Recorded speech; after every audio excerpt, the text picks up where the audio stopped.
Bonjour, je vous propose de peindre ensemble ce très beau masque qui a été confectionné lors d'un carnaval de Venise. Ne vous laissez pas impressionner, hein, c'est plus facile que ce que ça n'y paraît. Il faut travailler en fait dans l'humide. Alors, il faut vraiment faire la différence entre l'humide et le mouillé. Donc, si vous ne voyez pas trop la différence, je vous conseille d'aller visionner une vidéo que j'avais faite et dont le lien s'affiche au-dessus.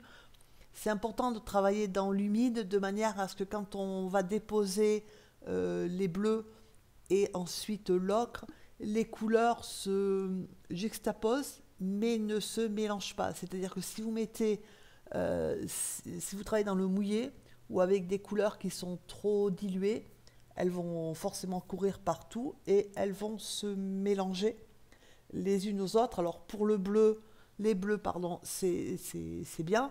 Par contre, les bleus et l'ocre, ça va pas du tout. Donc il faut vraiment que on ait des jonctions de couleurs très douces, hein. C'est pour ça qu'on travaille dans l'humide. Voilà, que le passage du bleu à l'ocre soit progressif, mais il faut surtout pas que ça se mélange. Alors au niveau des bleus, j'en ai utilisé trois. Après, selon les bleus que vous avez, vous pouvez peut-être faire moins. Il faut un bleu qui devienne très, enfin qui devienne, si on souhaite le faire proche de l'original, un bleu qui soit très, enfin, qui arrive à paraître bleu ciel. C'est pour ça que j'ai pris le bleu Windsor. Donc le bleu Windsor, c'est l'équivalent. Ça pourrait être, mais après il faut essayer le bleu de phthalo. Voilà, puisque chez Windsor il n'y a pas de bleu de phthalo, c'est l'équivalent. Enfin, un des équivalences, ce serait le bleu phthalo.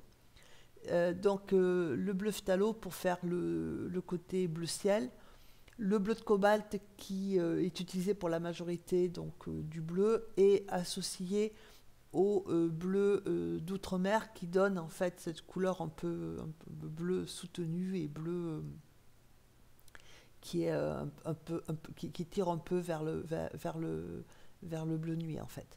Voilà. Donc il faut faire, on fait les feuilles en fait, hein, puisque ce sont des feuilles de lierre ou de vigne, je ne sais pas. Et donc on fait il faut peindre feuille par feuille. Et quand vous peignez une feuille, il faut bien faire attention de ne pas les commencer, de les peindre celle qui est à côté, sauf à vraiment laisser 1 millimètre entre les deux et à être sûr que vous n'allez pas toucher ce qui vient d'être peint parce que ça va être une catastrophe. D'abord parce que ça risque de fuser et puis surtout le bleu n'admet pas, c'est une des rares couleurs qui n'admet, enfin qui supporte très très mal qu'on perturbe son séchage. Voilà, donc on fait ces feuilles, hein, c'est pour ça que je dis que c'est pas très compliqué. Bon, je vous en montre une en entier, hein. Euh, donc on pose les couleurs. Moi j'essaie de poser les couleurs à peu près, j'ai travaillé d'après la photo, je vous ai mis la photo et l'esquisse, hein, sur le site, hein, si vous voulez les consulter. La photo, je ne peux pas vous la montrer en ligne parce qu'elle n'est pas libre de droit. Mais voilà, pour faire l'essentiel, je veux dire, pour faire la dépose de couleurs n'est pas très difficile. Donc là, par exemple, je suis très très près de ce qui vient d'être peint. Sauf que, voilà, donc là, je suis allée prendre du bleu d'outre-mer parce que pour arriver à faire des contrastes ou à suggérer une ombre, on va dire une ombre claire, entre guillemets, j'ai pris le bleu d'outre-mer. Voilà. Alors là, on peut avoir l'impression que je touche. Là, je touche pas en fait. Parce que si je touchais, vous auriez le jaune, hein, l'ocre, qui déborderait en fait. Or, c'est ce qu'il faut éviter. Je précise que si vous mélangez du bleu et de l'ocre, d'abord ça ne fera pas du vert joli, ça fera une teinte verdâtre. Et c'est pas, enfin, là, dans ce projet-là, c'est pas du tout ce qu'on recherche. Au niveau du pinceau, j'utilise un 6. Voilà, un 6 ou un 8, c'est bien. Il ne faut pas descendre en dessous. Enfin, je vous déconseille de descendre en dessous, de prendre un pinceau plus petit, hein, pour faire les feuilles parce qu'elles ont quand même, c'est quand même une bonne, elles sont d'une bonne taille. Et si vous prenez plus petit, vous, on verra les traces en fait. Puis vous mettrez trop de temps, puisqu'on travaille dans l'humide, hein, à peindre en fait la surface de la feuille. Alors au niveau des bleus, hein, le bleu de phthalo, le bleu Winsor, je m'en sers pour faire le bleu très très pâle, que je le mélange de temps en temps au bleu de cobalt, mais très peu parce c'est vraiment une couleur qui est un peu pétante. Et par contre, ce que je mélange beaucoup, c'est le bleu de cobalt avec le bleu d'outre-mer, hein. Vous avez les trois bleus qui sont sur la palette. Celui d'en haut, c'est le bleu Windsor. À droite, au milieu et à droite, c'est l'outre-mer. Et celui qui est en bas, c'est le bleu de cobalt. Voilà. Alors, pour le visage, c'est pareil, hein, on humidifie, puisque le visage va du blanc en sachant que moi, le papier que j'ai, il n'est pas blanc, il est blanc cassé, hein, le papier que j'utilise, il est pas, enfin, je l'ai choisi comme ça parce qu'ils en font du blanc blanc. Moi, le mien, il est blanc cassé. Et donc, le visage, il va donc du blanc en passant par le bleu ciel, bleu moyen, bleu foncé, qui est l'outre-mer. Voilà. Donc, il faut d'abord humidifier. Donc, vous voyez que je ne mouille pas parce que c'est vraiment... En plus, le papier que j'utilise, hein, donc là, c'est pas le Clairefontaine, hein, c'est le Saunders Waterford. Il est, il est très long à prendre l'eau, l'humidité, et c'est un papier qu'il faut mouiller vraiment. Quand on veut vraiment travailler dans le mouillé, il faut vraiment le mouiller en profondeur pendant plus longtemps que le Clairefontaine. Par contre, il tient forcément, enfin, à partir du moment où on a pris le soin de le mouiller vraiment en profondeur, il reste humide pendant très très longtemps. Donc là, c'est pas mon objectif, hein, je veux juste pouvoir poser mes couleurs et avoir des bords qui soient diffus et non pas des arêtes nettes. Voilà, quand je veux faire des arêtes nettes, je les fais, hein, sur les bords, ce sont des arêtes nettes. La différence, vous voyez que la différence entre le bord des feuilles et puis l'intérieur, c'est deux choses différentes. Donc là, on positionne juste ces couleurs. Donc par contre, c'est pas très compliqué. Par contre, c'est un petit peu long. Si vous aimez aller vite, je vous déconseille de faire ce projet parce que c'est relativement long, hein. C'est un projet qui tient, tout compris, hein, pratiquement 4 heures. Donc c'est relativement long parce que c'est minutieux. Alors les feuilles, ça va relativement vite. Par contre, le visage, en fait, c'est tout en dégradé et en fondu. Donc les dégradés, c'est la pose des différents bleus. Faut juste, voilà, je veux dire, c'est pas plus, ça n'a rien de compliqué. Hein. Faut pas se dire, oh là, c'est trop compliqué. Non, en fait, vous posez vos bleus en fonction. Si vous voulez du bleu ciel, vous prenez du Winsor très très dilué. Si vous voulez du moyen, vous prenez du cobalt. Et si vous voulez du plus foncé, comme je suis en train de faire là, vous mettez du cobalt avec de l'outre-mer.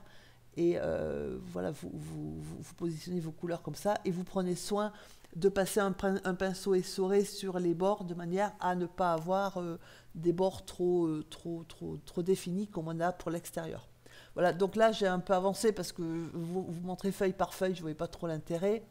Donc une fois que c'est sec, là c'est sec, hein, la première couche est sec, et sèche, pardon, on repasse. Il y a des endroits où on est obligé, entre autres au visage, hein, d'affiner, parce qu'on ne peut pas mettre les bonnes nuances et il faut modeler quand même si c'est un masque, il y a quand même des éléments du visage à modeler un petit peu. Donc il faut repasser un petit peu pour les contrastes. Sur les feuilles, normalement, vous ne devez pas avoir beaucoup de choses à repasser. Si vous devez repasser, c'est que vous avez mis la peinture trop claire. Mais normalement, voilà, vous avez peu de choses à repasser. Donc là, on est en train, donc je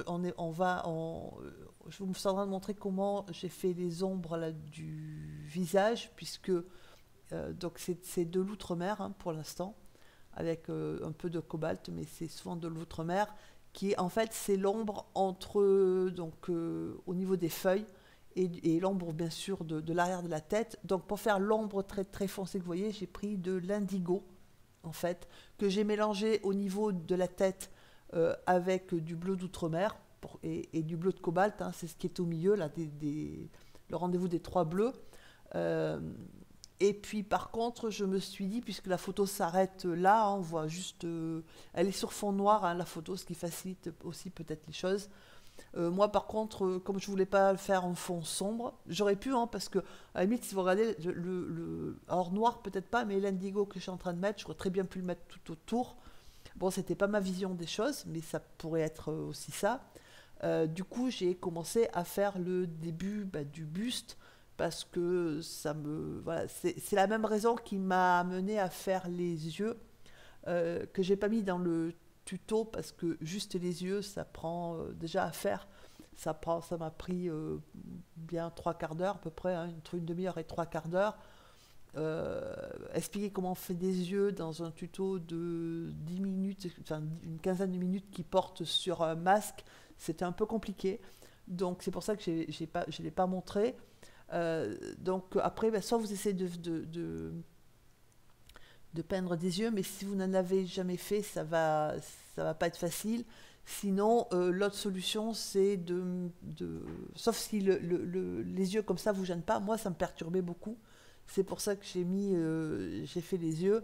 L'autre solution, c'est de faire comme sur la photo, c'est-à-dire de faire un fond qui est sombre. Alors ensuite, une fois que c'est bien sec, on fait les nervures. Donc les nervures, c'est en doré. Enfin, alors la photo ne rend pas justice, hein, à l'aquarelle quand vous l'avez sous les yeux. Évidemment, le doré se voit sur toute l'aquarelle. La photo avec les lampes, en fait, il y a certaines parties qui sortent dorées et d'autres, voilà. Mais toutes les nervures sont en doré. Donc le doré, j'ai utilisé l'aqua bronze de Schmincke. Si vous allez sur l'article du site, hein, je vous ai mis le lien pour voir comment ça se prépare et ce que c'est et comment s'en servir. Euh, ensuite les autres nervures, elles sont bleues, les liserés sont bleus, et c'est là que les problèmes vont commencer. Alors avant de parler des liserés bleus ou des nervures bleues, je vais finir sur le doré. Si vous n'avez pas d'aqua bronze de Schmincke, vous pouvez faire les nervures à l'encre dorée ou au feutre doré, les crayons qu'on utilise beaucoup pour les fêtes là. En doré, c'est du doré, hein, une fois posé. Voilà. Et alors, pour les liserés, il y a un liseré qui est bleu iridescent, si vous regardez la photo, avec des nervures qui sont la même chose. Alors, le problème, c'est comment faire. On peut pas. J'avais pas de Schmincke couleur argent. Voilà, donc ça, c'était la première chose. Donc, et puis de toute façon, je pense que j'aurais eu le même problème. C'est-à-dire que vous utilisiez de l'aqua bronze argent, que vous utilisiez de la peinture argent, parce que j'ai de l'aquarelle argent, enfin j'en ai, hein, j'aurais pu essayer. Donc c'est un tube de peinture, mais la couleur c'est l'argent, c'est couleur argent. Ça pose le même problème que ce que j'ai utilisé, c'est-à-dire moi j'ai utilisé le médium iridescent de Windsor, parce que je l'avais en fait, voilà. Et que sur le moment, ça m'a semblé être la moins pire des solutions. Alors, quel problème ça pose? C'est-à-dire que c'est la même chose, hein, si vous essayez d'utiliser une peinture métallique, ou enfin un reflet métallique, ou une peinture iridescente, parce que j'en ai. Enfin, j'en ai une ou deux, j'en ai pas beaucoup, parce que j'aime pas bien ce style de peinture. Euh, Alors, si vous essayez d'utiliser un bleu iridescent ou un bleu à reflet métallique, déjà vous allez avoir un problème d'harmonie dans les bleus parce que vous allez ajouter un autre bleu à une aquarelle qui en a déjà 4. Alors ça, c'est un premier problème. Le deuxième, c'est que ce sont des peintures qui sont claires en fait. C'est-à-dire que quand vous les posez, si vous utilisez que ça va, sur du papier noir, mais si vous les utilisez sur quelque chose qui est déjà peint, c'est trop clair. Donc c'est pour ça que j'ai opté pour le médium iridescent. Si vous avez de la peinture argentée, il faut faire pareil, il faut en poser et il faut la mélanger avec du bleu. Et le problème qu'on a, c'est que forcément, c'est comme si vous ajoutiez du blanc, si vous voulez, à votre aquarelle, à votre peinture, c'est que ça affadit en fait votre couleur. Et ça, c'est un sacré problème parce que ça veut dire qu'après, une fois que c'est sec, il faut repasser ce qu'on appelle un jus, c'est-à-dire de l'eau colorée en bleu outre-mer. Il faut repasser sur vos liserés et le problème c'est que c'est petit et qu'il ne faut pas dépasser et qu'il faut repasser sur les nervures, sur quelques nervures et sur les liserés de manière à ce que ils ressortent un petit peu parce que le médium iridescent, c'est la tache blanche que vous avez là où il y a les bleus et vraiment ça affadit la peinture. Voilà. Alors ensuite, moi j'ai mis des projections. Hein, voilà, donc par contre, si vous le faites, il faut couvrir votre masque hein, parce que voilà, il va y avoir une petite catastrophe sinon. Alors je vous ai quand même mis sur le site, hein, si vous voulez, l'esquisse des yeux, que j'ai dessiné comme ça, puisque l'original n'a pas d'yeux. Si vous voulez tenter de faire les yeux, un conseil que je vous donnerai, je me permettrai de vous donner, c'est essayer de faire les yeux à part, ça en dehors de l'aquarelle, avant, si vous n'avez jamais peint d'yeux, parce que honnêtement, c'est pas facile. Voilà, donc je vous remercie d'avoir suivi cette vidéo. J'espère que vous allez faire de super beaux masques parce que c'est super à peindre. Puis ça permet de nous évader, puisque quand même c'est des sujets qu'on fait peu. Donc j'espère que vous allez passer d'excellents moments à visionner cette vidéo et à peindre surtout, à la peindre. Je vous souhaite une bonne journée et je vous dis à très bientôt.